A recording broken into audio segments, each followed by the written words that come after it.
McDowell's Triple Magnesium relaxes the muscles, relieves cramps and helps to control high blood pressure, improves sleep, and can calm the nerves. Magnesium is very important for the normal functioning of cells, nerves, muscles, bones, and the heart. McDowell's Ginger Turmeric helps to relieve pain, decrease nausea and enhance the immune function to help protect against illness and infection. Ginger turmeric has powerful anti-inflammatory properties and improves your circulation. Don't hold health back. Let health strike back. McDowell's, the better way to start your health. Visit Health Service Center, John Compton Highway. Call 453-6417. Let your wellness be our stress.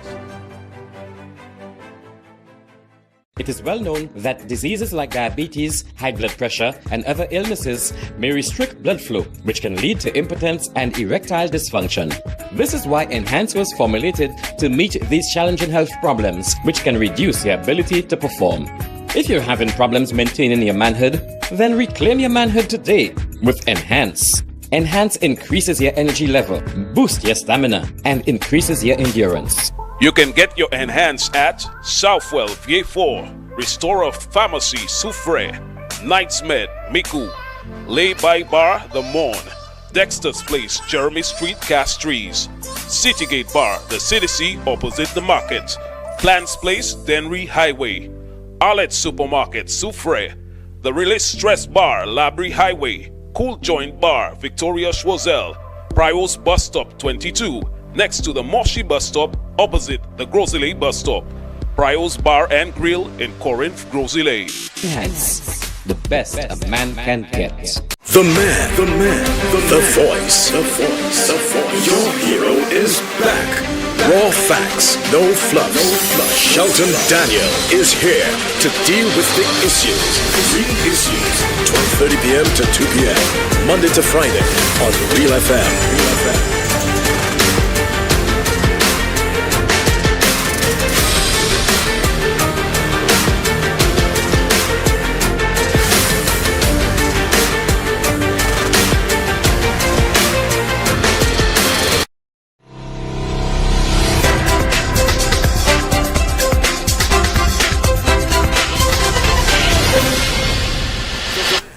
Another wonderful Friday afternoon to you, everyone.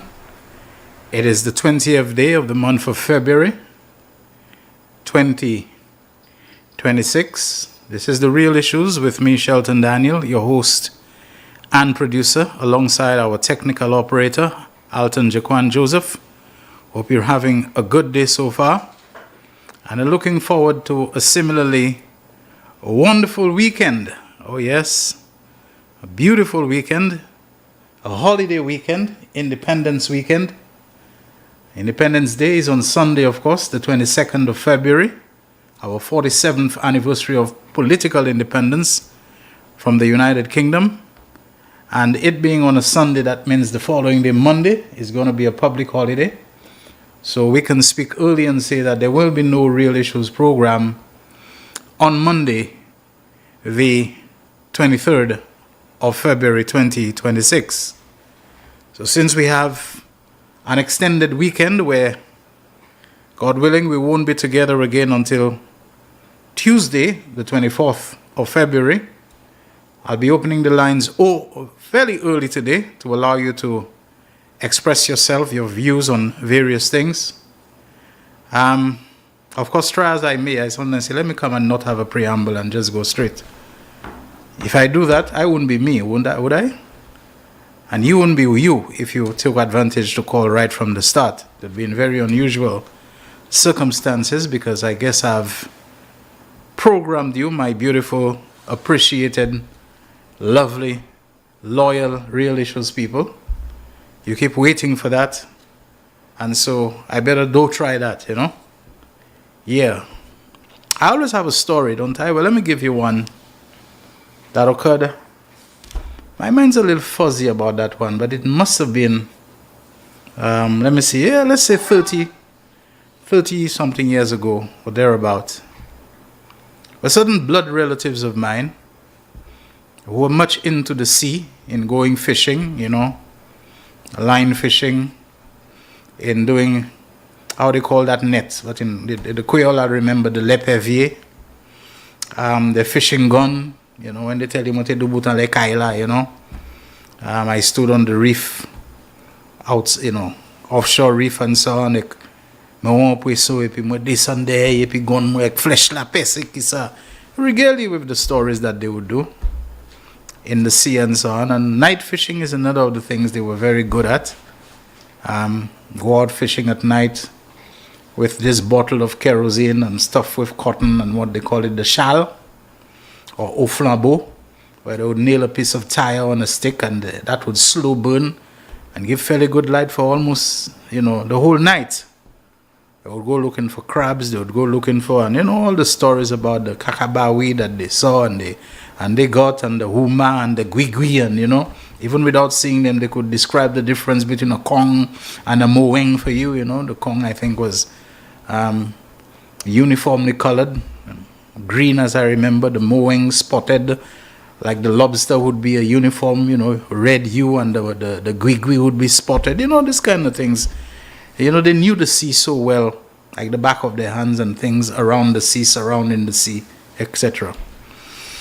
Well, I think they went fishing and they happened to see some package or packages floating on the water. And they went and they retrieved the package or packages. And it turned out that when they cut them open, they saw that they contained a certain white powder. Whether they've ever had any experience with the white powder before, but they immediately knew what the white powder was. And there were people like my own family of that time, not of any economic means to talk about, so they decided that this was their great find of luck and good fortune, that they were going to make some money off it. So they went about finding out where the outlets were, and they sold the cocaine and divided the money among themselves. Who got 40,000, who got 60,000, who got the sums at the time. And for, like I said, people of that economic means, it was a lot of money. I remember seeing them. It was clear that there had been an uptick in wealth. The way some of them were dressing, the jeans, the Levi's, and you know how they call the shoes at the time. The Nike and the Fila and the British Knights and whatever that they were wearing, you could see that they had moved up.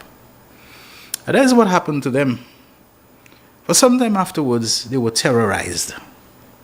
Terrorized by some gang of people that they didn't know and they hadn't seen, who ended up showing up in the neighborhood and started demanding of them, where's our thing? We know you got our thing back. Because, you know, over time, people talk, especially when they're not used to that. And apparently, the money they sold the drugs for was really a giveaway, you know, the going price, because they didn't know. They're not accustomed to that. They don't know that a kilogram of cocaine or whatever you can get, you know, 100 or 200. I don't know the prices, but, you know, whatever they were getting at the time, it was big money, more than they'd ever handled at some time and so on. And the guys began to demand of them their money, and they tried to deny it, but the next day the guys would be there staring them down menacingly, which one they saw with a weapon.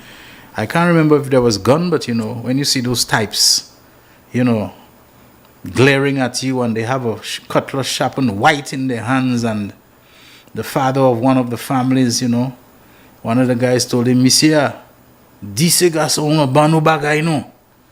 Later on, people said that gang, which was led by someone who the Prime Minister described as a Don, who was killed about 2 years ago or 3 years ago, going on 3 years ago, when Vieux Fort had to be declared an escalated crime zone. He's passed on. He was the leader of the gang of people who came around trying to intimidate and terrorize them, etc., etc. But then they couldn't get anything, because I think these people, my blood relatives, had decided, let them try to get that thing off their hands as quickly as possible. And I think now he's dead, I can see that the ringleader at the time was Brico. You know, and he was really, really turning the screws on them. People later said, don't worry, Brico, the drugs are not his. Rufus Stephen was his real name. He heard about you all found the drugs, so he's trying to basically bully and browbeat you all into turning it over to him, because he knows he could have made a lot more money off the drugs than that, but sometimes it's just hood. It's not their drugs at all. But by the time they couldn't get the drugs, because like I said, the people, almost all of whom happened to be blood relations, they had disposed of it. They wanted to get that thing off their hands quickly. But they were so fearful. I remember one of them, they had bought vehicles and, they were living the life of the money that they got and so on. If they had never had vehicles, practically all of them, every family of them or household, some individuals purchased a vehicle at the time. And at some point they heard that the gang of guys from Vieux were going to come and seize the vehicles. They can't get their cocaine, they can't get their money, so what you have purchased with it, they're going to take. And they came and they hid. Some of them hid their vehicles in the area where I was living. It's a little kind of secluded area, so they came and parked their vehicles there. I remember a family member calling me and telling me what's going on, they just seen guys coming there, parking vehicles there and leaving and telling her, just tell Shelton, I'll see him and I'll talk to him. When I heard what was going on, I found him where he was and I said, look, we are cousins.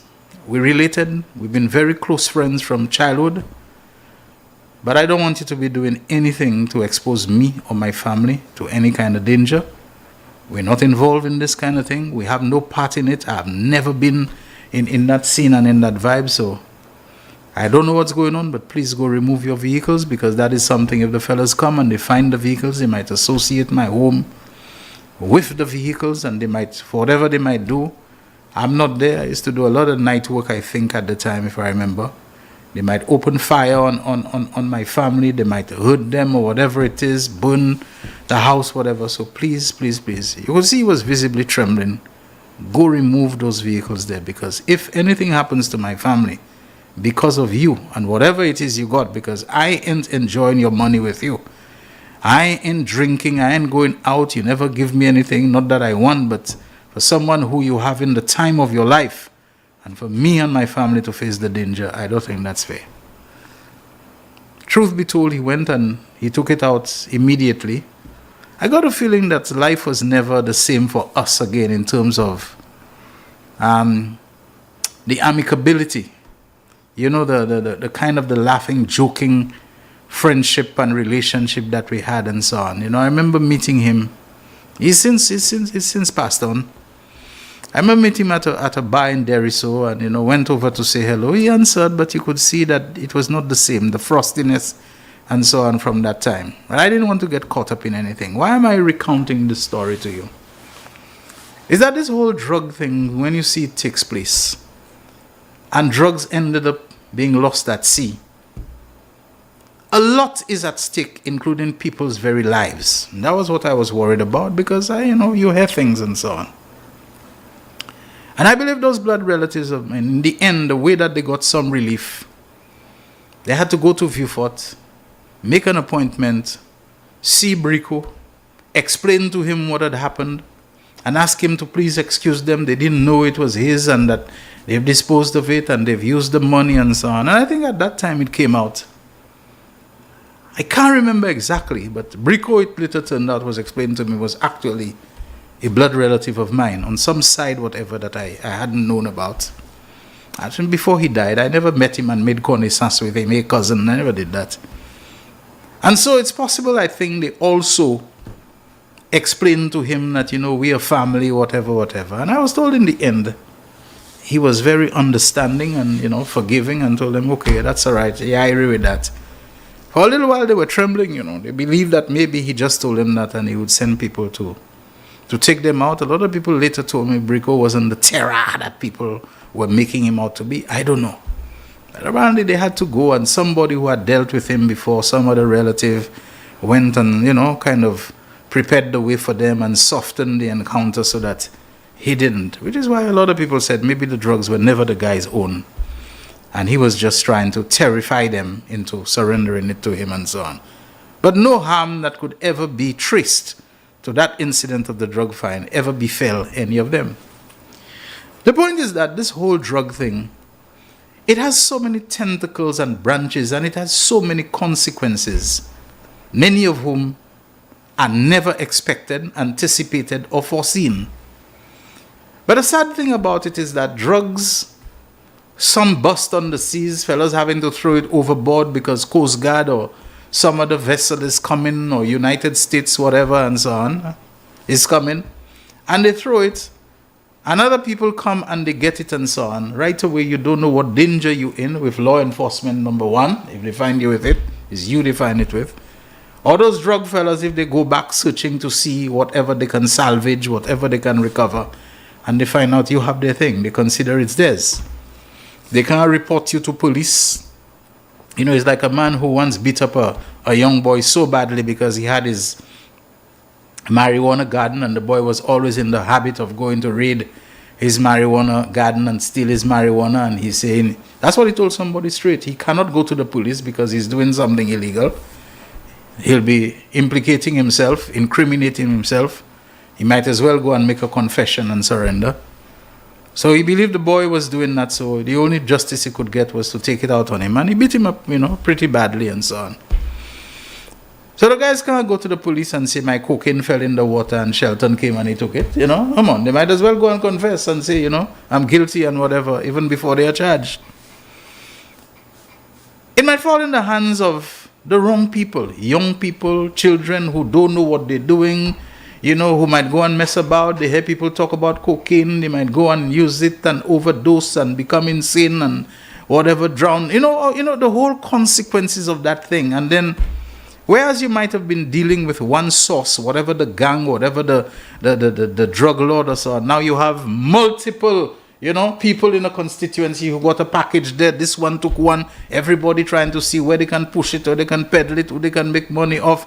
You would have gang members and the drug lords or the drug barons, people out hunting for different people. And when you can, turn it up because maybe they owing people big money from Colombia, and I've told when you owe those Colombian suppliers, they might send people out dispatched to take you out. So the drug lords themselves are afraid for their skin, and so they say and go and take people out, so that we can get our thing back, And any law enforcement agency that is trying to make a drug bust has to be responsible enough, has to be careful enough that they do not, in the process of launching whatever kind of interdiction or interception or whatever accosting of drug traffickers and so on, don't cause that kind of reckless, careless, irresponsible spread and proliferation of drugs, so that packages are floating underwater. Somebody who went scuba diving can, retrieve a couple. Somebody who went, spearfishing and take a couple. Somebody who on a boat ride, can rope in some catamaran owner might pretend is out, he's going to collect people and his drugs they're going to take. Because you went in a very irresponsible way in your interdiction. You went and you spread it. And that is why I was so disturbed today, doing my usual listening to our lunchtime news on NBC television, to hear a story which is saying that practically, from what the information that is confirmed, that it's a U.S. whatever drone or whatever weapon they used on the boat, that from increasingly it's being said that it's confirmed that it's a St. Lucian boat, that 2 St. Lucians died in this, and another person, another nationality, whatever, that as a result of the boat strike in St. Vincent waters, not in the territorial waters, because there's the territorial waters, which for an island extend 12 miles from the shoreline, and then there's what you call the exclusive economic zone under the international law of the sea, that the economic zone, exclusive economic zone, where you have the rights to fish and to do a lot of things within that zone, extending 200 miles. So in the economic zone, ships and other vessels can pass and so on. But they can't really exploit certain economic resources which are yours. For islands clustered close together, because 200 miles would mean you crossing over the territory of another, there's what they call the demarcation and delimitation of boundaries, which can be a bit of a problem, etc., etc. But that it took place within the waters of St. Vincent and the Grenadines in the sense of the economic zone, not necessarily the 12-mile territorial zone, which is the same. It has to be accorded the same status and respect of the landmass itself. But that it took place where St. Vincent has a predominant overriding interest. recognized by international maritime law and all this sort of thing. When you go and you strike a boat, let us say it was true that it's drug traffickers, whatever were on it and so on, but you go and you blow it up. First of all, you've heard me and so many others speak about the lack of due process. You don't give these fellows a chance to be tried, for them to be charged, for them to be brought before a court, for them to be held in detention, on remand, anything. You just decide that, you're going to blow them up, kill them. That's what you're going to do. And this is another thing that will serve as some serious strikes against those people, especially those in charge of the United States, who have become drunk on power, for whom having power and military and economic might has gone to their head, that they can do bloody well anything that they want, including with the lives of people, kill people wantonly as they want, And these are the people who want to come and talk about family values and Christian values and and diversity, equity, and inclusion, which is a cover for the gay movement and all of that. They're so pious people and so on. Somebody remind them, that it is in the Bible, I think in 1 John, that know ye this, no murderer hath eternal life abiding in him, So let them come and talk to you about values and Christianity, but they are not only murdering, they are actually condoning and supporting and shielding and protecting those who are practicing this kind of murderous rampage, as we saw and still see happening in the Middle East, where a ceasefire is supposed to be in effect. But when you come and St. Vincent, which already has challenges like any other small island in this chain, this archipelago, of Caribbean island states and so on, that you mount such a strike, up to this day you have not yet informed them and said, okay, we took this action against this boat which we had been tracking, coming all the way from Colombia, whatever and so on, and we knew it was carrying cocaine and so on, But you blow it up without notifying the St. Vincent Coast Guard or Marine Police, whatever it would seem, so that you blow it up, you kill the people, and the next thing there's cocaine floating all about in the water. How many people in St. Vincent, which economically they are disadvantaged, might see this as their ticket to a better life, to paying off their credit union loan, to doing this, to getting, a boat themselves, whatever. You have cocaine packages floating. So what was the purpose in blowing up the boat?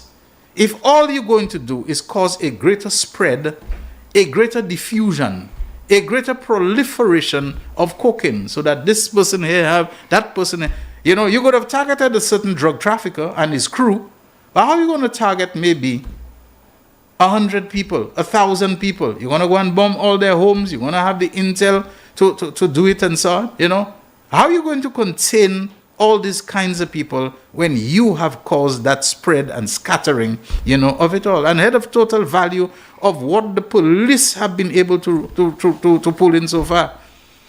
And if the police have been able to pull in cocaine, to which they have assigned a street value of $500 million. Oh my goodness me.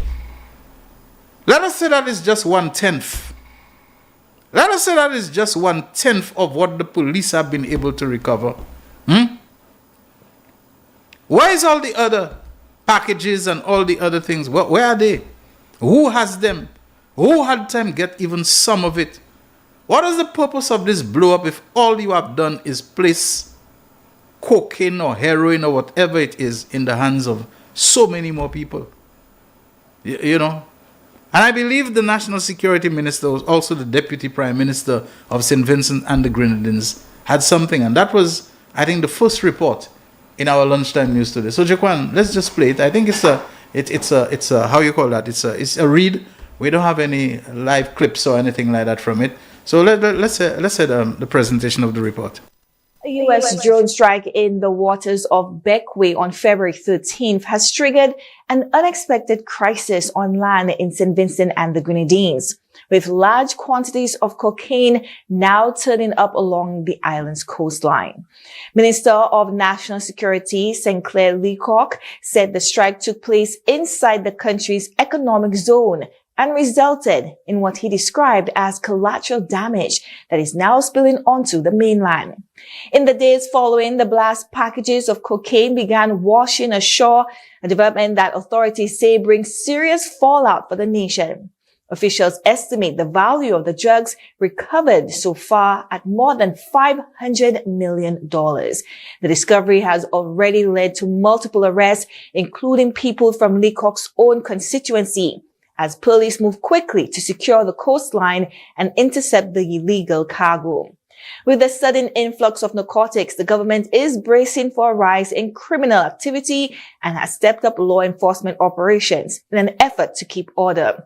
Authorities say the incident was not caused by St. Vincent and the Grenadines and have voiced frustration that a full report from the United States has not yet been provided, leaving local agencies to deal with the aftermath with limited information. A U.S. drone strike in the waters of Beckway on February 13th has triggered an unexpected crisis on land in St. Vincent and the Grenadines, with large quantities of cocaine now turning up along the island's coastline. Minister of National Security Sinclair Leacock said the strike took place inside the country's economic zone and resulted in what he described as collateral damage that is now spilling onto the mainland. In the days following the blast, packages of cocaine began washing ashore, a development that authorities say brings serious fallout for the nation. Officials estimate the value of the drugs recovered so far at more than $500 million. The discovery has already led to multiple arrests, including people from Leacock's own constituency, as police move quickly to secure the coastline and intercept the illegal cargo. With the sudden influx of narcotics, the government is bracing for a rise in criminal activity and has stepped up law enforcement operations in an effort to keep order. Authorities say the incident was not caused by St. Vincent and the Grenadines and have voiced frustration that a full report from the United States has not yet been provided, leaving local agencies to deal with the aftermath with limited information. You heard this, folks? You had a kind of problem that this thing, if that report, in terms of the information that it's conveying, not Chloe or our newsroom, if that is all entirely accurate, you see the kind of problem that this boat strike and will just take them out, and Pete Hegseth talks about a kinetic strike, kinetic. All in the meaning of kinetic now. Kinetics is about movement and motion and so on. So once you fire a missile, whatever, or a bullet and so on, of course there's kinetics involved, These people salivate and they slobber when describing their military prowess and the strike, a U.S. strike on a boat, strike against what? Now instead of having one boatload of cocaine, now you have, 1,000 packages of cocaine and thousands or whatever floating about in the sea that anybody, who's lucky and on time, can get. The police will get some, but other people will get themselves. And look at who you're doing that to, St. Vincent and the Grenadines. A country which, whether it was under Ralph Gonsalves or James Mitchell or Arnim Eustace or now Godwin Friday, is considered an ally of the United States. An ally especially in the war against drugs, in the war against narcotics trafficking, in the war against human trafficking and firearms smuggling and all this kind of thing, That is a signatory to whatever it is, your agreements for, for trade winds and whatever cooperation that you have and so on. Who's all part of the apparatus of working with you to stem the flow of drugs from South America, especially Colombia, they say, across the Caribbean and to America. You're doing that to St. Vincent and the Grenadines. Who's next? Nobody is respected or loved. So you fools who are trying to jump up and to act like it's some great achievement and some great accomplishment and so on. Look at what is happening to St. Vincent and the Grenadines. A recent change of government brought one of the Cody's yellow parties to office there. Doesn't it strike you that this never happened during the almost 25 years that Ralph Gonsalves was prime minister until very recently? His party was in office. By coincidence, this never happened. It's now when an ideologically and politically and whatever it is, government is in St. Vincent that this is happening. They have no regard for anybody. They're drunk on power. We can do whatever we want to whomever we want, so we'll bloody well do it, and who don't like it can stick it and stuff it. This is the way they think. This is what is happening. Could it be more irresponsible than that? It's, you're spreading the drugs all over because it's not the drug interdiction and to stem the flow of drugs. You want to kill people. You want to terrorize them. You want to let them know you're not safe on the sea. And what kind of coward and bully and evil criminal it is. No matter who somebody is that you're going to use missiles of that explosive and destructive force, the cost of those things, the technology involved in them to target relatively helpless and defenseless people, on the waters and so on. Look at all of that. Couldn't you even fire at least 2 such missiles, not on them but close to an Israeli tank and say, look, we think the point has been made. You've killed enough Palestinians and other Arabs and so on. Slow down. We'll send the peacekeeping force. But in the meantime, we want this zone of demilitarization and disengagement and so on. Well, the favorite word now is deconfliction.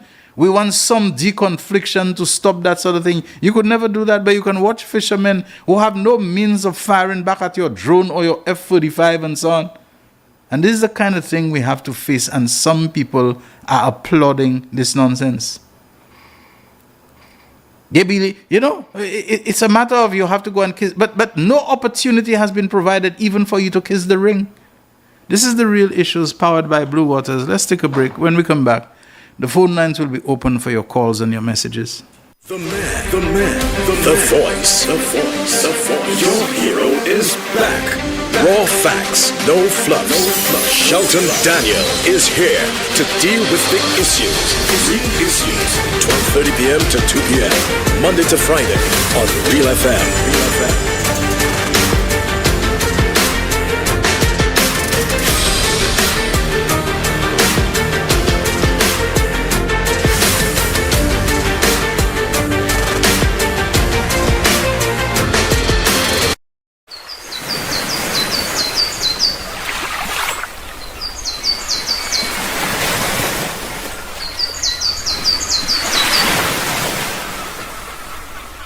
McDowell's Supplements, an effective way to ensure you and your loved ones are getting the daily recommended intake of essential vitamins, minerals, and other important nutrients necessary for optimal health. Naturally, we carry an array of health and wellness supplements. McDowell's Immune Booster enhances your body's defense to fight colds and flu, boosts your immune system, prevents viruses and other airborne diseases. McDowell's Colon Cleanser prevents constipation, helps in removing toxins from the colon, detoxifies the body, and regulates your bowel movements.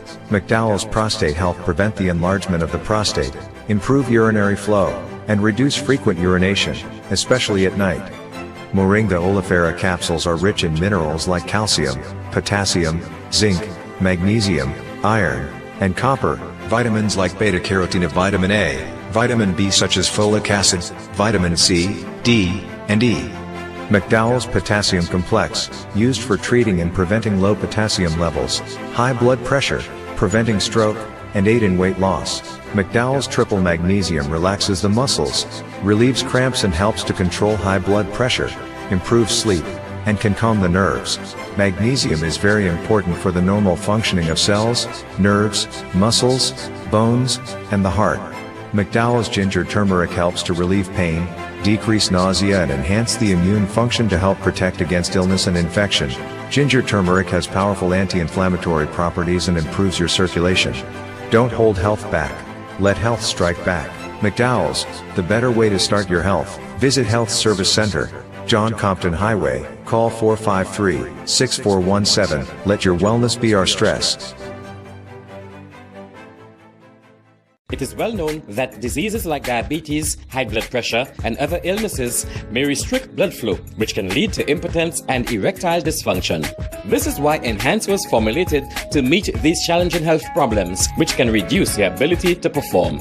If you're having problems maintaining your manhood, then reclaim your manhood today with Enhance. Enhance increases your energy level, boost your stamina, and increases your endurance. You can get your Enhance at Southwell VA4, Restorer Pharmacy Soufre, Knights Med Miku, Lay by Bar The Morn, Dexter's Place Jeremy Street Castries, Citygate Bar The City opposite the market, Plants Place Denry Highway, Arlette Supermarket Soufre, The Release Stress Bar Labrie Highway, Cool Joint Bar Victoria Schwazel, Prio's Bus Stop 22, next to the Moshi Bus Stop opposite the Grosley Bus Stop, Prio's Bar and Grill in Corinth, Grosley. Enhance, the best a man can get. The man, the voice. Your hero is back. Raw facts, no fluff. Shelton Daniel is here to deal with the issues. Real issues. 12:30 p.m. to 2 p.m. Monday to Friday on Real FM.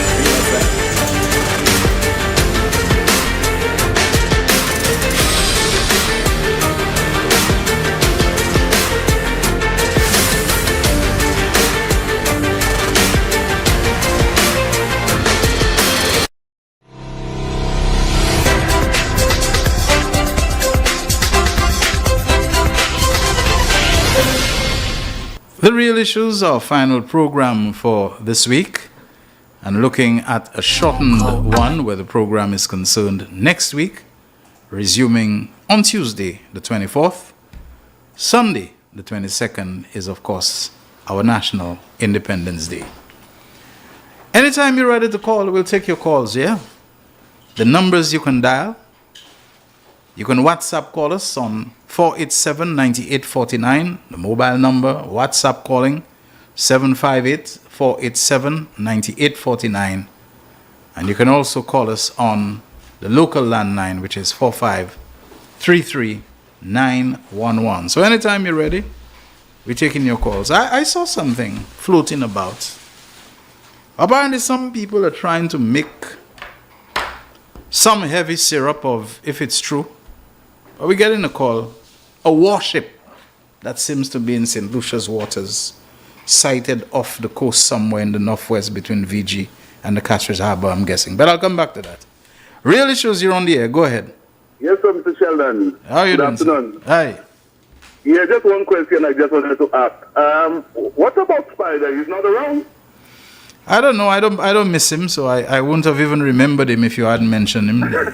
Do you miss him? Yeah, because he was on television every day, and now we're not seeing him. Let me ask you, if you were in Spider's situation, would you be eager to be on television? It's only some of the people whose head not in the right place. They're Sevel Bouillet, and they are on the extreme side of being, crazy and so on, who still want to have their face on TV and so all the time. He said so much, and today now he's hiding. You're not even seeing him. But thank God, Mr. Pierre did what he had to do, and he will continue doing the good work. Praise the Lord to that. Have a good day, brother. Thank you very much. All right. Okay. 487-9849, you can WhatsApp call us, or you can, as this person just did, to reach us on the landline, which is 45-33-911. I have to say the landline is really working these days and always busy. We're getting another call on it. Real Issues. Hi, Shelton. Good afternoon. Hey, how you doing? Not too bad, my brother. Not too bad. Yes. Shelton, when I called you yesterday, although, I did see something somewhere saying that there'll be a heads of government meeting of in St. Kitts, yeah. I think sometime soon. But what I neglected to are you speaking softly, or do we need to make an adjustment here? Hello? Are you speaking softly, or we need to make an adjustment here? Well, softly. Okay. You hearing me? Yeah, I'm hearing you, but yeah, but go ahead. Okay, well, okay, let me just repeat. When I called you yesterday, in connection with that boat strike, what I neglected to tell you, although I did see something somewhere about there's some scheduled heads of government meeting. I think I saw that somewhere, I think. Yeah. Some CARICOM meeting that will be taking place in St. Kitts, I think. Right. Next week or something. That among other things. So, rather than just St. Vincent or St. Lucia, making a statement, or the two countries making a joint statement, that statement should come from CARICOM. Yes. Come from CARICOM. Yeah. Because you see, and this is because this is all part of the second piece of a two-part Facebook story, Facebook post that I'm going to place on Facebook next week. Right. This thing of bilateral talks, bilateral statements, or unilateral statements, this has got to stop. Statements concerning issues as that must come from CARICOM and not from a single state or two states or three states. It must come from CARICOM itself. We must present a unified front so that we are not divided and conquered as per usual. Now, the other thing is, Shelton, and I think you mentioned it earlier. Last night I watched HTS News, and the thing was there was a story on this boat strike by the U.S. The U.S. Although just before that there was another news clip just before that where a police officer, a high-ranking police officer, an inspector, said, "Look, let us not rush to judgment unless and until we have all the facts identifying who shot that boat. We should not, in fact, we must not point to any specific country and say that country, this country, or that country did it unless and until we have the evidence to back that up." But just before, right after that clip, there was another news clip talking about the U.S. bombing that boat. Shelton, look, I mean, whether we strongly suspect that is the case, we must learn to go by evidence, verifiable facts. And if we have not yet determined that is the case, then look, let us not rush to judgment. Let CARICOM meet, take its decision, and if they still do not yet have the facts in possession of the facts, they're not yet in possession of the facts, they can put out a generalized statement, a general statement, saying, look, we know for sure that the boat was blown up. We have video evidence of some missile falling from the skies and exploding, which as a result caused the boat to explode. Now, they can speak about the Caribbean being a zone of peace. They can speak of treaties they have with other nations, including America, in terms of America's role in policing Caribbean waters. They can mention the Shipwrighter Agreement. I mean, I don't know whether that is still in effect. Giving the U.S. with permission from the respected country or countries to board boats. They could mention that based on the relationship that we have with the U.S. and maybe other countries, if the U.S. or some other country suspects that a boat carrying narcotics is coming through the Caribbean waters, alert that country's Coast Guard or some of the country's Coast Guard or Marine Police to intercept such a boat or those boats. But the action of but taking such an action by whatever country to bomb a boat coming through the Caribbean waters, killing people is untenable. That's right. It is untenable. Without any charges being laid against them, without any... Like, okay, here is our suspicion, here is the evidence, this is what we know, and we're telling you beforehand that Can you imagine if any country in the Caribbean or anywhere in the world did that to Americans, that Americans suspected of criminal activity, of which there's a lot of that, or contraband or trafficking, that they just kill them like that? Can you imagine that? Yeah. Exactly. Now, the thing is, given what we know, which still isn't very much, if whoever did that, what is to prevent that person or group of persons or country from doing the same thing on land? Yeah. What is to prevent them from doing it? Exactly. So the thing is, but we have to approach this with caution. We have to approach this with the type of diplomacy that it requires. Because, look, notwithstanding, the type of emotional diatribe you see on your Facebook or you hear from some people, the Caribbean must use diplomatic tact to deal with such a situation. We cannot go half-cocked talking a bunch of foolishness, exactly. which just might, as happened some time ago, produce some kind of retaliation from certain other countries, which might affect us even more. Yes. So we need to be extremely careful with this. Thank you, Shelton. All right, thanks. You're welcome. Okay, we continue taking your calls until 2 o'clock, where we wrap up for today and for the week. So make the most and the best of it, because it won't be until Tuesday that we'll be back for another program after the independence celebrations and, of course, the public holiday, because the holiday falls on a Sunday, so it'll be granted for working people on the Monday. 487-9849, the number on which you can WhatsApp call us. And you can also reach us where Andrew just was on the landline, 4533-911. I was talking about a ship. Again, you have to be very careful when people put up things on. I don't really even pay too much attention.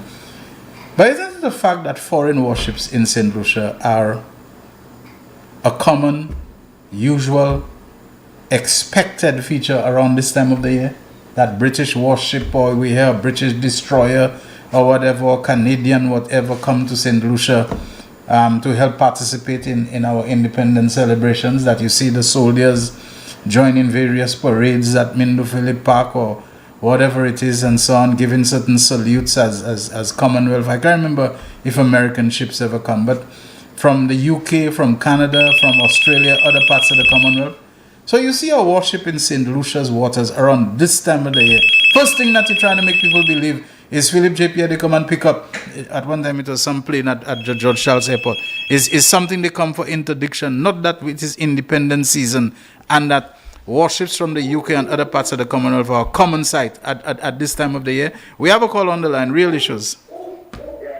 How are you doing? Good afternoon. Yeah, good afternoon to you. Yeah. I want to apologize on Tell that dog that we are talking. Yeah, I want to proceed on talking things that appear to be foreign language. Tell that dog that we are talking. Yeah. But I want to attend my input here with what the previous caller said, and I associate what was said. But what I want to do is to put that what is happening in St. Vincent in a broader Caribbean perspective. To suggest that what is happening in St. Vincent and what has been happening for some months now in the context of Venezuela and these things there. The United States administration is really positioning itself and positioning itself to go after Cuba. And to really go after Cuba in any open way is to get the assistance and the alliance of the Caribbean group in CARICOM to do so. Because we've said before, as we've progressed, the Caribbean and CARICOM has always been in concert with what was happening with Cuba, the embargoes and things like that. So to enable them, to give them a faith in the atrocities that will come up, that is already happening in terms of Cuba, is to get the Caribbean CARICOM to break up. Now, virtually the Caribbean CARICOM has broken up. Yeah? This issue with the St. Vincent there, and as I said, I agree with what the previous caller said, what Shelton said about it. If you really look at it, is to put the Prime Minister of St. Vincent and the Grenadines in a position. I heard, I'm not too sure, after the meeting, during the meeting going on in St. Kitts, when is it next week on the 24th, he'll become chairman. Imagine that. The U.S. my people, my brothers, are really seeking, and they have gone into it to really get the Caribbean government to really on to a side with the U.S. administration on what is planned for Cuba. And it's very clear. All the issues relating to the scholarships and all these kind of things, the medical issues there, the breakdown that is already existing. And this is, to me, is what is really going on. So all the facts that we're putting into the pot, it's a whole product that's been going on. It started in, let me tell you, there was one president, I can't remember which one, it was Kennedy or Reagan or one of them, who at one time during their reign had declared a war against drugs. Mm-hmm. And within that war, they were going into the jungles of Colombia and blow up the underground factories they had for cocaine. Yeah. But that thing never really worked out. Mm-hmm. The more things they did about drugs, the more drugs that were entering into the United States. So all the things that's happening there is a vague that's going on the eyes of Caribbean people to indicate as though the U.S. government is in concert with whatever they're pursuing and to trying to uphold the interests of the Caribbean. That is what really is going on. Now, people, we have to really, really think of these kind of things. And going forward in this CARICOM meeting, these leaders, they have to be very clear on what position they can take together. The previous caller indicated that's important. Mm-hmm. If CARICOM as a unit have to stand up, the OECS as a unit have to stand up. And going through the little, they have caused fractures in them things that going bilaterally to discuss on them what you call it, the various things they are discussing. Well, these are very serious issues.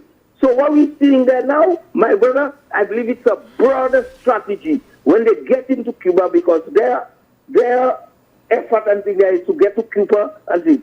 That's what's really going on, my brother. Okay, thank you very much. All right, thank you very much as well. Okay, we're still taking your calls until 1:30 when our next ad break is due. 4533911, that was the number on which we just heard from Comrade David Demac. Before him, Comrade Andrew Antoine. The WhatsApp line, I'm telling you, I'm going to have to demand an account, of it.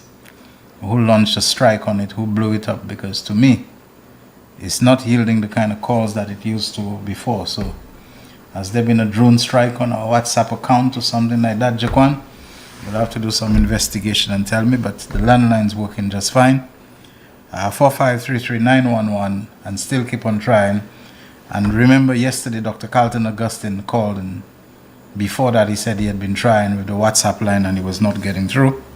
So I don't know, it may look fine on our end, but I'm hearing various suggestions that these days, I don't know, our telecoms may not be in the best nick. So as I was saying earlier, there are people who are trying to spread propaganda about some warship and so on that they see in St. Lucia's waters. If no communication has been issued by this, we got to get to it quickly. Stop letting the misinformation and the propaganda and all of that to build. Put out a statement. That the HMS whatever has come to St. Lucia, is paying a visit to take part in celebrating. We've had so many of that before. So many of that over the years. Always, British or other Commonwealth warships, sometimes from a far field as Australia, I think, whatever, coming to St. Lucia to be part of our independence celebrations, the fireworks displays, whatever it is that they do, some gun salute and so on, that they do while anchored in our waters and so on, in the Castries Harbour, whatever. People, we have to see through a lot of the foolishness that's going around and to keep ourselves wise. But it's always nice to have your spine strengthened and to be buttressed and backed up, by some release of official information. It is essential that we do that. Let's never drop the ball on that sort of thing. All right. What was I saying? The minister, let's see, there's something coming from Eyewitness News, svg.com. Vince is urged to resist sea lotto temptation as cocaine washes ashore. Minister of National Security Sinclair Leacock on Thursday urged Vincentians to report any cocaine found floating at sea or on the beaches of St. Vincent and the Grenadines. His warning on state media came hours after a lawyer told a court that the police are referring to the cocaine found in these circumstances as winning the sea lotto. The case involves something that police refer to as sea lotto, which is cocaine allegedly found on the high seas, Grand Cornell told Magistrate John Baller at the Layu Magistrates Court. It's no secret, it is one of the many ramifications of the vessels being blown up in our waters and cocaine coming to our shores, falling in the hands of these fishermen, Cornell said. Real issues, you're on the air, go ahead. Hello? Yes, hello? Yeah, real issues, you're on the air, go ahead. Hi, Mr. Shelton. Yeah, hi. I can remember. Speak up a bit for me, man. Yeah, do you remember the time when they were the killing, the how do you call it, impact? Yeah, impacts Operation Restore Confidence. Yeah. Right. And what was America's reaction towards that? Well, the reaction was that that they're not accepting the results of our official inquest, and that they want to see some action taken because they have credible reports of gross human rights abuses, Yeah. Okay. So that was for us. Now... Speak up a bit for me. Speak up. Now they are doing that's better. Something else. So they can take action where they stop giving aid to the police and all these things they did. And now they are saying it's for the same drug thing again. And they are killing the people in the waters. Yeah. So I don't understand. Not only that too, but a lot of those challenges are coming when the United States has decided to dismantle one of its premier aid agencies, USAID, United States Agency for International Development, and just cancel. America has not gone through a process of saying, okay, we will phase out USAID over the next 18 months, so begin to put measures in place to take care of your security, to handle more of your... It's like they're just basically cancelling trade agreements, they're cancelling climate agreements, they're cancelling aid agreements, they just put in tariffs today for tomorrow, come and announce tariffs, and they have to go into effect and so on. I mean, who can adjust to these things at the pace at which Donald Trump? So you never know how all the cuts that they're making and all the things that they're doing. And at the same time, they're always trying to suffocate countries that are helping us, like Venezuela, Cuba, etc. So we always stuck in the middle of nowhere, but they expect results from us while they themselves. You see, the thing about America wants to have a relationship with other countries, which I describe as just a kick-ass relationship. Me take out Machilo, I can kick your butt, and I'll kick it just because I have to. But at the same time, I'm pulling from you all the supports and all the things that, you might have needed to do a better job of it. That's what's going on there. There is a heartlessness, a cruelty, a lack of compassion, a lack of sensitivity that is coming to define the United States of America under Donald Trump. And what else could we expect? A guy born with a diamond spoon in his mouth, who inherited $200 million before his eyes were even opened. You understand? This is not a man who has learned empathy and compassion and can really feel what poor people and people from poor countries feel like. He's always had it good and had it, all nice and dandy. Yeah. Well, and this is the situation we in St. Lucia don't realize we were facing. Of a super rich kid who came, whose father gave him, the checkbook blank. He can do whatever he wants. Even the father found that, he was spending money like a child who never saw toys. I understand that Butch Stewart, had his problems with him when he had put him at Edge Jamaica, white trying to help white. I understand Romanus Lancico had serious issues with the guy and how he was handling the tourist board credit card and this kind of thing. But, we believe that because they supposedly have money, that they'll cause us to have money. Very few rich people want to make poor people rich, Very few of them. I heard the call on the talk show saying how why are you all asking for Alan Chastain? Do without him. Yeah. What you all need him for? Yeah. You all wanted your Prime Minister, look him, take him, let him go to Donald Trump for you all. Chastain could have done it. Yeah. Chastain could have done it. But I listened to that person on the and And he went on and on and on, and the talk show host is not even saying a word, allowing the man to just go on and on and on like that. I mean, I felt that the talk show host should tell the man what you are saying, it's not proper, it's not right, but said nothing and allowed the man to continue on and on until he was through. You know, these things that are not good at all, making our people more foolish, more ignorant, more, you know, of the facts instead of telling them the facts. You know, you are a host of a talk show. Let the people know. Give them as much as, you know, so that the people can learn and understand. But not because they are talking against the Prime Minister that you allow them to talk and say all what they are saying. Where could Shasta go to Trump and make him change everything and stop the killing in the Caribbean? And who is it? Why? How can he do that? You know, and some people say, he's a white man, and so Trump will understand and look at him and listen to him. But with the Prime Minister, there's no way for him in the presence of Trump. Okay. So it's a lot of ignorance, and we need to understand better. The time is these things are happening, no one knows. Yes, right? indeed. No one knows what is really happening. No one knows what will be the end of Trump. Okay. All right. Thank you very much. Okay, I have to say I appreciated and enjoyed this call. It has taken us to the commercial break time. Our last one for today and for the week. Stand with us. Real Issues, powered by Blue Waters. We'll be right back. The voice.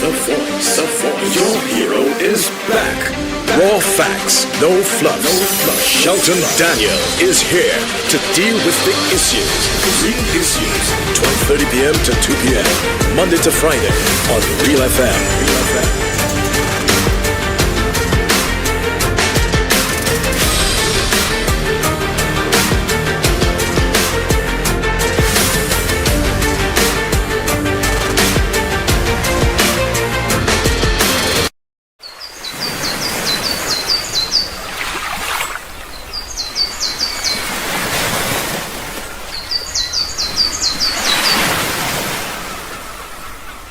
McDowell's Supplements, an effective way to ensure you and your loved ones are getting the daily recommended intake of essential vitamins, minerals, and other important nutrients necessary for optimal health. Naturally, we carry an array of health and wellness supplements. McDowell's Immune Booster enhances your body's defense to fight colds and flu, boosts your immune system, prevents viruses and other airborne diseases. McDowell's Colon Cleanser prevents constipation, helps in removing toxins from the colon, detoxifies the body, and regulates your bowel movements. McDowell's Prostate Health prevent the enlargement of the prostate, improve urinary flow, and reduce frequent urination, especially at night. Moringa oleifera capsules are rich in minerals like calcium, potassium, zinc, magnesium, iron, and copper, vitamins like beta-carotene, vitamin A, vitamin B such as folic acid, vitamin C, D, and E.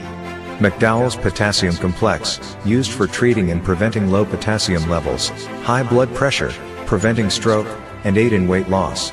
McDowell's Triple Magnesium relaxes the muscles, relieves cramps and helps to control high blood pressure, improves sleep, and can calm the nerves.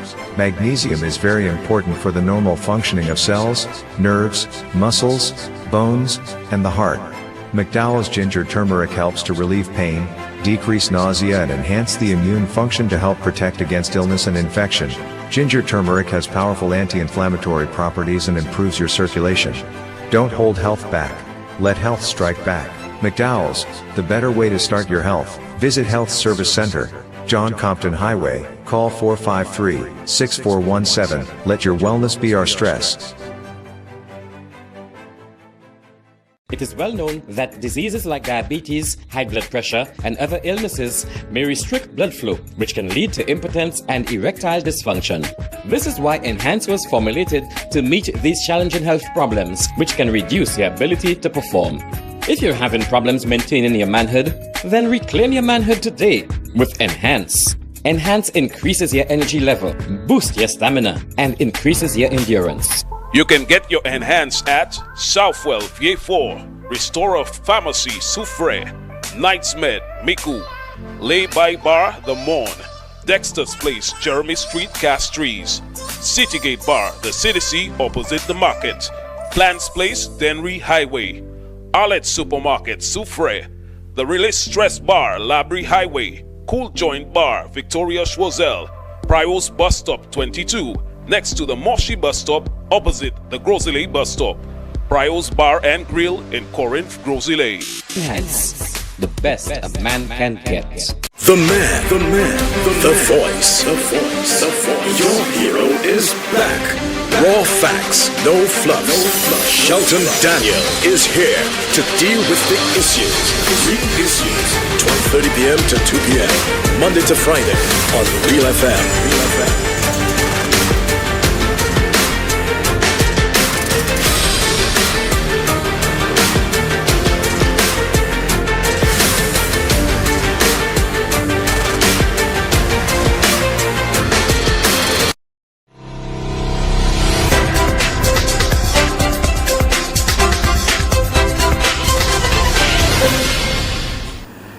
You're listening to The Real Issues powered by Blue Waters on this Friday, the 20th of February 2026, our final program for the week. And we'll be back in the next 4 days, on Tuesday, the 24th will be our next program. We have a caller on the line waiting. It sounds like a very well-known suspect whom we have now apprehended. Good afternoon. Welcome to the program. Good afternoon, Shelton. Good afternoon. How are you doing? That doesn't sound like the voice of a suspect, I must say. That sounds like the sound. Lani Lenatan is the coming full and Babatano, Tenerife. Okay. Let me wish you a wonderful Independence weekend. I hope that you're able to take in some of the activities forever, especially in your home community of Meekwood North. But I'm looking forward to this weekend. I really am. The only part that I am not looking forward to is that there's not gonna be any show on Monday. But you need to rest, so we give you that. So Shelton, do you know? Sorry. You know, Shelton, that the sun shining today, as hot as it is shining, is Mr. Pierre. That the sun shining. That the sun shining today. What? The sun. The way you see it shining, hot there. Mr. Pierre. He calls it. It's Mr. Pierre that's causing it to shine too. Okay. Now you know tomorrow, rain going to fall and it's Mr. Pierre. Yeah, okay. And then the day after that, it's going to snow, Mr. Pierre. All right. You see, a 61 defeat is not easy to handle. You don't know what to do, who to blame, and more than that, on top of you dealing with the pain of that battle, the one person who's supposed to stand with you, stand for you, be there with you and for you, has not shown up on your behalf, does not speak on your behalf on anything. So anything you see that happen and St. Lucia is involved is Mr. Pierre's fault. Had it been Shatner, them fishermen would never have been in the water. Had it been Shatner, Trump would never do anything. America would never do anything because Shatner said Thibault. Okay? Kotea. Huh? Kotea. Ben, we savent quoi Thibault dit. Il sait que Thibault de la bonne, il y a bon des traitements pour ça. Mais quand même, nous savons assez dans nos carrières, nous y a besoin, anything is possible. Bible prophecy, and we look forward. I don't know about the rest of, I don't really mind America business, but we're looking forward to the midterm in November to see what happens. Because Tottenham like Trump coin, you can really Kodi se gomen. You got to Anovan. Tooth cord near it. The longest rope has an end. Sure. I believe in God and I trust Mr. Pierre and his judgment. This is it for today. All right. Thank you very much. Have a good weekend. Happy Independence. You too. Thanks. Yeah. All right. We continue taking your calls. 487-9849. You can WhatsApp call us on that line. And you can also reach us where Cornelia just has on the landline, which is 4533911. All right. Appreciate your participation. Appreciate your support throughout. At times when there were so many other things taking place, the Baton Relay, for example, and this is a very densely trafficked time of the day where talk shows are concerned, and so much that you can flip to and from in that. Let me see, someone has just posted something in the Real Issues group. Let me see what it is. Oh, I mean, when people see any vessel now, they have all kinds of speculations, any kind of vessel that they see in the water, but there is no explanation in this one, which has just been posted in the Real Issues WhatsApp chat group. I think we're getting a call. All right, maybe not just as yet. Let me see, someone has sent, okay, from two sources I'm getting these photos. Don't really know what they are about. Antigua and Barbuda is preparing for a by-election, by the way, because the longest-serving MP in the current parliament, former Minister Sir Robin Yearwood, the MP for 50 years for the constituency of St. Philip North, has decided that he's going to pack it in and call it a day. So now there's going to be soon a runoff set for March 16th between Customs Officer Randy Baltimore and opposition senator. Well, Baltimore will be replacing Sir Robin for the governing Antigua and Barbuda Labour Party, while Jonathan Joseph is going to represent the opposition United Progressive Party. We have a call on the line. Real Issues. We lost the call? All right, okay. I don't know. Something's just not sounding right there. I know we keep testing ourselves, calling it, and it's strange, but these days, including when I'm on ZAFN, something just doesn't feel like it's flowing smooth and right, with the telephone lines.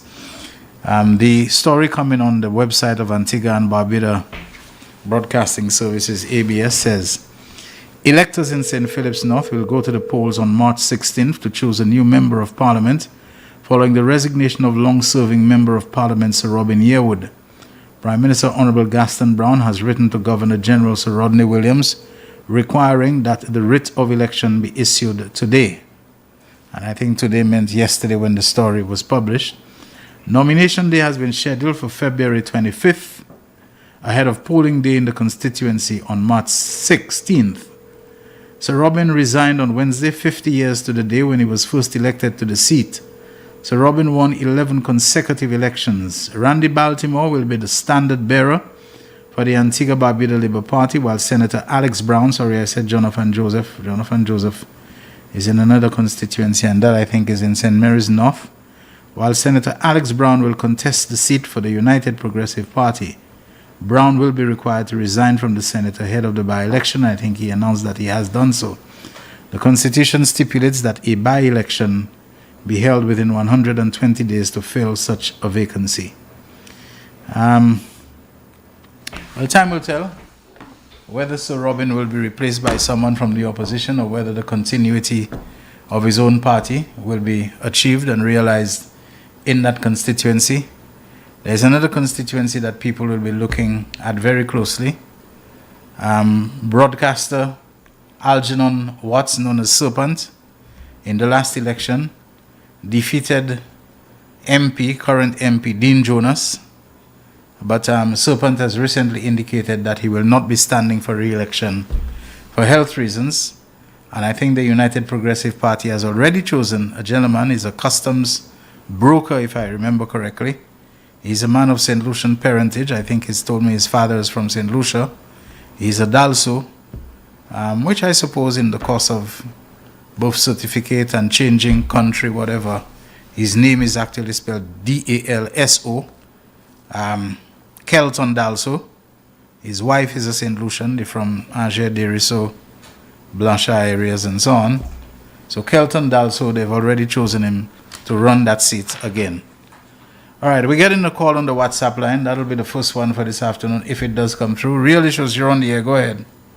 Hi, Shelton. Carlton here. Yeah, hi. I want to talk about the drugs washing off the show. Hold on. You seem to be the only one who's getting through on the WhatsApp line. I think you were the only one yesterday. So now we have you on. I don't know what hold you have on it, but go ahead. No hold at all. Yeah. Go ahead. I wanted to talk about these drugs washing off the shores in St. Vincent.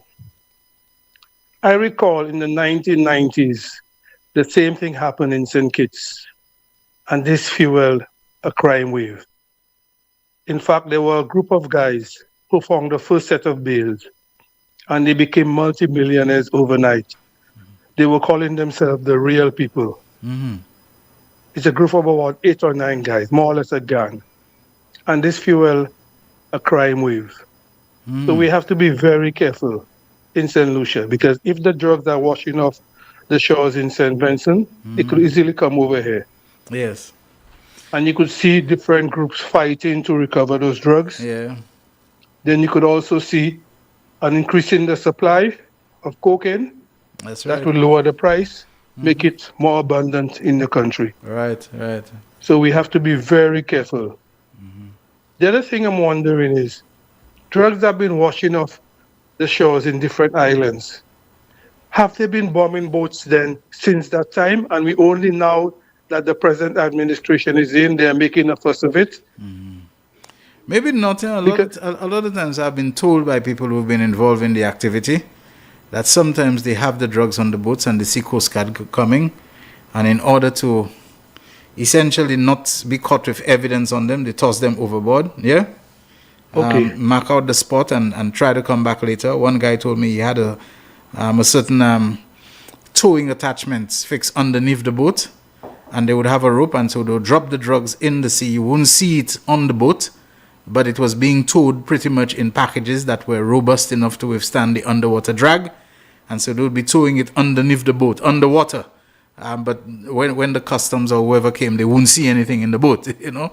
So the guys have all kind of techniques, and then sometimes the tether that they use for the bundle and so on, it for some reason or the other can detach and come loose, and all that drugs, you know, goes into the sea. They try to return later and pick it up, but you know, not always successfully. Either somebody beats you to it, or it's just a wide open ocean that you won't get it again. So drugs being in the water is not always a case of boats being bombed and so on. They're all their own intrigues and so on. You know, and a guy who was doing drug runs and so on and doing the navigation and through the boats and so on, because you have to be a good navigator to do those kind of things at night in total darkness and so on. He told me that sometimes the real daunting thing was explaining to the owner of the drugs or the person you are delivering it to, you know, that is not a fast one you're pulling on them, that you really had to throw the drugs, because otherwise, you know, you'd have been busted. You know, the Coast Guard was coming. So you threw it, and, you know, he said on one occasion, the guys looked at him, it's like they don't want to believe him, and he knows if they conclude that you're lying, you know, that you probably took their drugs off and so on, that your head will be off your shoulders in a flash, you know. Yeah. That kind of thing happened in St. Kitts in the 1990s, and we saw a significant upshoot in crime. Okay. And we already have problems in St. Lucia, so I hope the law enforcement is cognizant of these issues. Right. Thank you. Okay. Yeah, folks. So, you know, the guy who told me he lost the drugs when he was essentially transshipping for people and so on, and he told the guys, you know, he had to dump the thing. He couldn't do anything, and they didn't want to believe him. And while he could not prove it, but he felt he was being monitored, he was under surveillance. Long afterwards, the guys were watching his every move. Let's see if you're going to buy a new car all of a sudden. Let's see if you're going to make certain moves which suggest that, you know, our cocaine wasn't really lost, that you hid it somewhere, and now you're living high on the hog of our, you know. Anyway, we have another caller on the line. Real Issues, you're on the air. Go ahead. Hello? Hello? Yeah, hi. Mr. Shelton. Sheldon Daniel. Yeah, forward la, okay la? Yes, forward lucky line. Okay. Congratulations, Diamond Leah Motley. Thank you, Mon. Special congratulations to Leah Motley. Mia Motley, okay. May you lead with good faith. The Prime Minister of Barbados, Leah Motley. Yes. I want to say special thanks to her. May you lead with good faith, with love and prosperity. Be brave, be strong, serve your people with love. Love everyone. May God bless you and God bless Barbados. I thank you. Okay. Thank you very much. Merci un peu forward là. Passez un bon restant vendredi et puis un bon week-end. Bonne indépendance, fête indépendance en cette lycée. Okay? Alright folks, we really don't have much time left, but we can still squeeze in a couple calls. I don't know, yesterday and today we got Dr. Carlton Augustine nicely and clearly on the WhatsApp line. So I don't know why it's allowing him in. Don't tell me nobody else is interested in it. The landline has been performing just great, remarkably so. So we still can take some of your calls. All right. Let's see. Did I see some messages coming in? I'm trying to see if I can get some messages here. Alright. Okay. Not seeing any that are all that fresh or that we must have.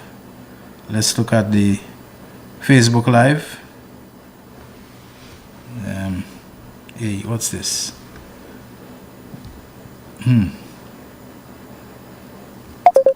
Alright, on our Facebook Live, trying to see what the top comments that we have. I think we're getting a call on the WhatsApp line. Let's see if we'll get that call. Real Issues, you're on the air. Go ahead. Good afternoon, Shelton. Hello? Hello, can you hear me? Yeah, go ahead. Yeah, I wonder why certain reporters, they don't choose questions that, like issues that is happening in St. Lucia, and they choose to ask the Prime Minister questions that doesn't make any sense. Why would a reporter ask the Prime Minister when it is right for a young person to indulge in election? Now I had to laugh at the answer the Prime Minister gave. I don't know if some of those reporters, if it's a deliberate thing to belittle the Prime Minister. No, but why are they behaving this way? Isn't it that you cannot vote until you have attained a certain age and by a certain time? That. Yeah. Not only must you be 18, but you must have been 18 within a certain defined period before polling day or something like that, yeah? Yes. But I like the way he answered her. Okay. All right, have a blessed day and a happy 27th independent anniversary to St. Lucia. I'm calling from Texas. All right, thank you very much. Appreciate that. You're welcome. Yeah, good afternoon to Mr. Jeremy, and your good afternoon greetings. Good afternoon to Leota Robert Alexander, Cletus Peter, Secret, is that it? Secret Dolly, that's a nice name, I like it. Secret Dolly, Shirley Fanis, Bobby Jose, Sheldon Samuel, Liu Prudent, Lucy Manuel, Son Mel, Johanna George, Year Stand, and Agatha Phyton, is that how it's pronounced? Robinson Leon, thank you very much for all being part of the Real Issues on the WhatsApp chat group. Skylar Rain Peters, Arlene Thomas, Eagle Eye Coleman. All right, thank you very much for your nice comments. I can't really read them at this stage because we are rapidly approaching the wrap-up stage. How much time do we have left, Jaquan? Okay, he says we have 3 minutes left. All right, Conrad, always with us. Thank you very much for being part of the discussion and sustaining it. Conrad says, PM Friday of St. Vincent in the same boat like all the Caribbean prime ministers. Alan couldn't do jack. PJP just cleared St. Lucia with the EU. We off the tax haven list. Bravo. All right. And Philip JP is not a man who excites himself a lot and so on, but you can be sure that away from the cameras, away from airshot and away from ice, the line of sight and so on, that is working very intensely through diplomats, through everybody else to resolve the situation. Let's take what is likely to be our final call for today. Real issues. You're on the air. Go ahead. Shelton, good afternoon. Yeah, good afternoon to you. How are you, my friend? Doing great, and you? Yeah, I saved there, Papa. Mm-hmm. It is said in some circles, Shelton, yes, that if it was Alan Shatley that was the Prime Minister right now, all what is going on there with America looking to squeeze the small nations, it is said that Alan Shatley would have stand up against Donald Trump, Yeah, really? Really? That's what is being said. Imagine a man like Philip J. Pierre, who has stood the test in time, who is navigating rough waters, who have represented us well on the international stage, who never bring no shame and disgrace to us as our leader, a man who advising us on many different issues. He advises us to plant what we grow, eat what we, he advises us to get involved in harvesting of water. A man that giving us all this kind of sound advice, who have stood the test, and they say if it was Alan Shatley would stand up against Donald Trump. Yes. Wasn't that the same Alan Shatley that left the island and he went to America to eat stale food at Mar-a-Lago? Mm-hmm. Sheldon? Yes. Yeah, he went to Mar-a-Lago. Yes. And he kissed up towards Donald Trump. Mm-hmm. And he took decisions against his own people. And now you're saying if it was Alan Shatley that was Prime Minister, he would have stood up. Trump is just doing what he wants. Just a while ago, the Supreme Court ruled against his decision to impose tariffs. So you could see, as you say, he's a man today. He can just wake up and just say, well, he's just doing this or he's just doing that. Mm-hmm. I thank God for Philip J. Pierre, who is leading this country and who is leading this country well. Sheldon, have a very good day and enjoy the independence. All right, thank you very much. And that's how we wrap up the real issues for today and for the week. Thank you so very much, everyone, for having been part of it. Thank you, Jaquan, for making it work when the technicals can be a little challenging at times. And to enjoy the rest of your Friday, your weekend, the holidays, and independence, Shelton Daniel signing out. The man, the voice. 26812. Big 43640. Big for multi-X FP. Pick 269. Pick 2 multi-X FP. 1 off 407. Lucky 3469. Lucky 3 multi-X 2X.